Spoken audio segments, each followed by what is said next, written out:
What about good governance when you heard about the word? Oh, good governance.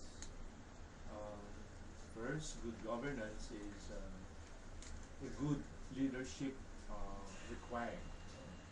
So, good governance when in Philippine governance, or in the whole as good governance, simply every community, every country, every organization, every movement should have a goal or a mission.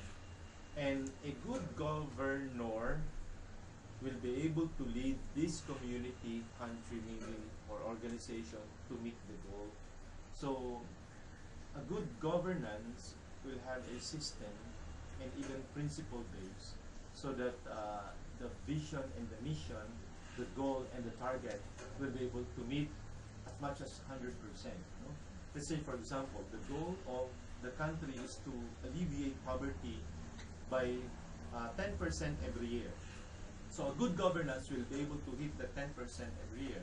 Let's say, for example, in the Philippines, we have as far as I can remember, a 30% of our population lives below the poverty line. Lives below the poverty line, so which means they do not eat 3 square meals a day. So we have 30% of our population living in the poverty line below. Now, a good governance will be able to alleviate the poverty, making it like 25% na lang for the next year. So reducing it by 5%, by 5%. So if that is the goal, a good governance will be able to meet that goal. If not, so if a good governance will not be able to meet the goal, the target of the year of a duration, then they have to review that it is not a good governance at all.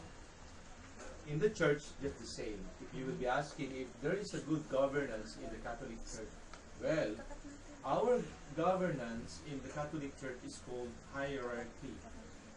In the Philippines, we have the democracy, or sometimes called democracy, because the leaders are a bit insane. No?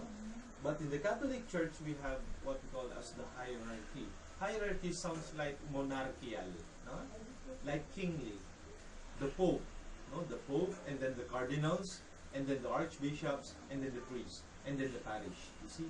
So the Pope as the head of the Catholic Church, and then the cardinals, and then the archbishops with the dioceses, and the priests. So, and the parish priests, like me.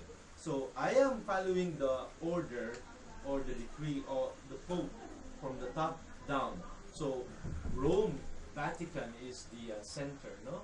It is the head of the state is Vatican. Vatican is the unique state and church at the same time. It is the only church and state at the same time. There will always be a separation of church and state, no?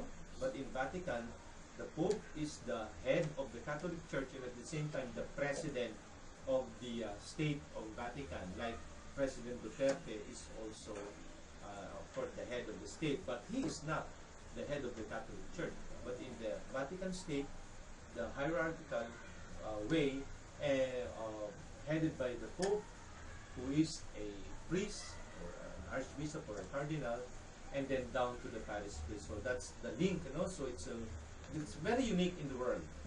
Only the Catholic Church has this way of good governance. So it has been running since 2000. So more than 2,000 years ago, we've been doing this kind of hierarchical form of governance.